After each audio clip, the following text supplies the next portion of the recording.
So the good liars had a conversation with some Trump supporters here, and I love this clip because it's just, there's so much. It's only 21 seconds, but there's just so much substance packed into this. So let's listen. Do you think that there should be rules about what is taught in school? Oh, absolutely. Like, what wouldn't you like to see taught in school? There's critical race theory. Yeah, that critical race theory, as soon as I heard about that, I'm like, why are we doing this? What is critical race theory? I don't know. I haven't. Right.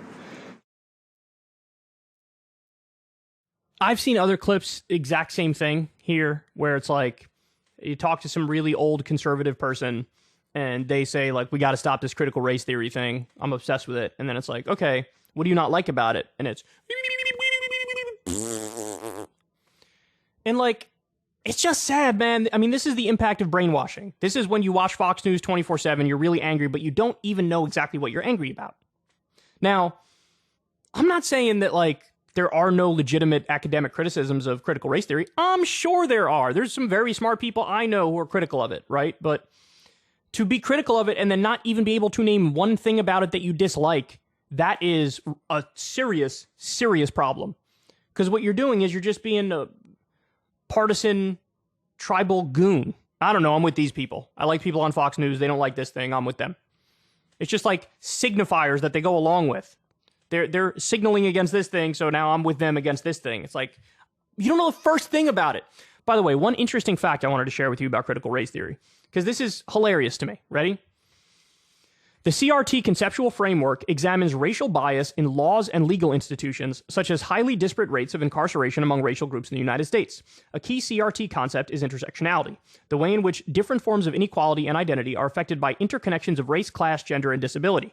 Scholars of CRT view race as a social construct with no biological basis. Okay, so what that means is, you know, race is kind of fake. It's just a social construct. There are no, like, real hardcore differences between the races. Basically, we're all people. We're all people. We should stop with these arbitrary, arbitrary groupings. And that's something that, you know, a lot of conservatives now like to quote MLK and say we need to go back to the colorblindness thing. This is a colorblind idea. The idea that race is kind of a social construct. It's evolved over time. The definitions and the framework has changed over time. So it's all kind of silly. Let's stop doing these groupings. So this is a very MLK-like idea. This idea of, you know, race is a social construct, no biological basis. Okay, let's continue. One tenet of CRT is that racism and disparate racial outcomes are the result of complex, changing, and often subtle social and institutional dynamics rather than explicit and intentional prejudices of individuals. So do you understand what they're saying there? They're saying, look, the real problem is not the Bull Connor style racist. The white dude in the South who says the N-word with the hard ER at the end and just hates people of a different race. That's not the problem. The problem is the system, the way it's set up. The structure of the system has these subtle things which lead to racist outcomes.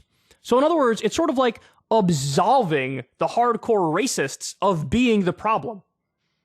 Now, you would think this is a view that the right would actually agree with, right?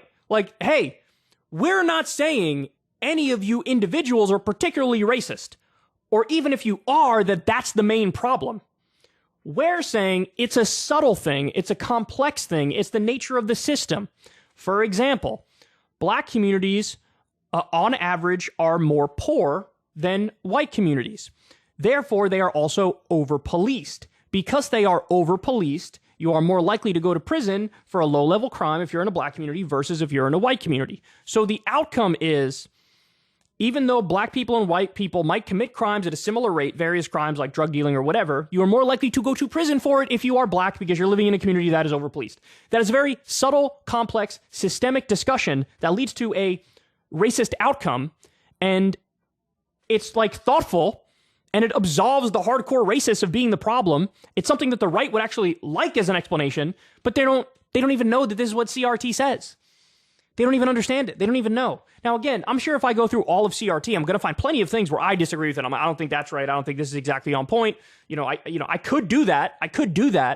But I just find it interesting that when you go to the Wikipedia page for CRT, you read through not even that deep in, and you come to a point where it's like, if the right knew that this is what CRT taught, they'd be like, okay, that's definitely more fair. it's definitely more fair to say the problem isn't like individual hardcore racist. The problem is the subtle complexities of a system where some end results, even though it's not intentionally racist, it ends up being racist. I find this stuff amazing. I really do. Now, do these people know that this is something CRT teaches? Of course not. Of course not.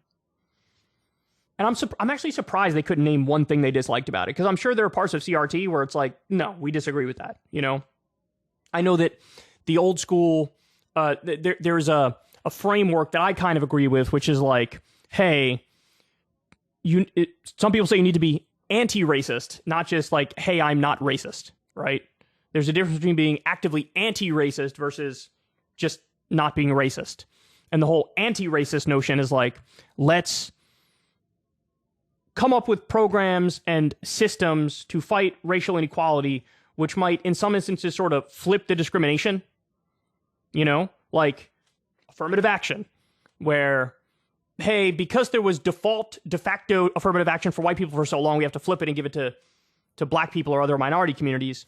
And, you know, that's a notion where I think it gets problematic because you have this belief among the white community in many respects where they're like, if any black person is in any position of power, it's like, well, they're only there because of affirmative action.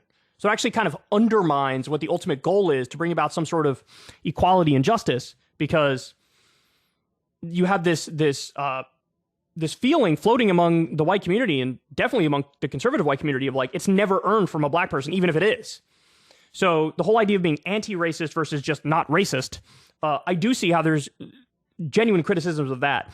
There's criticism now, I don't know if this comes directly from CRT, but of the colorblindness idea, that like the ultimate goal is to eventually see past color and view everybody as the same. There's some who say, no, you don't want to do the colorblindness thing. You want to notice the different colors, acknowledge the different colors, and sort of privilege certain groups because of that, because they've had it so rough throughout history that you need to like sort of flip it and privilege them as a result of the previous oppression and discrimination. So again, there are things to disagree with. There are things to be critical of, but they couldn't name one thing. They couldn't name one thing. So it's sad. It's sad. If you're going to be against something, at the very least, tell me one thing about it that is on point and intuitive and accurate that you don't like. But they can't do it. They can't do any of it. If you want to see me and Crystal Ball interview legends like Noam Chomsky, Cornel West, and more, subscribe to Crystal Kyle and Friends on Substack. $5 a month gets you the video version a day early. Remember, we take 0 ad dollars for this podcast. Or you can sign up on Substack for free and get the audio version a day later. Link in the video description box below.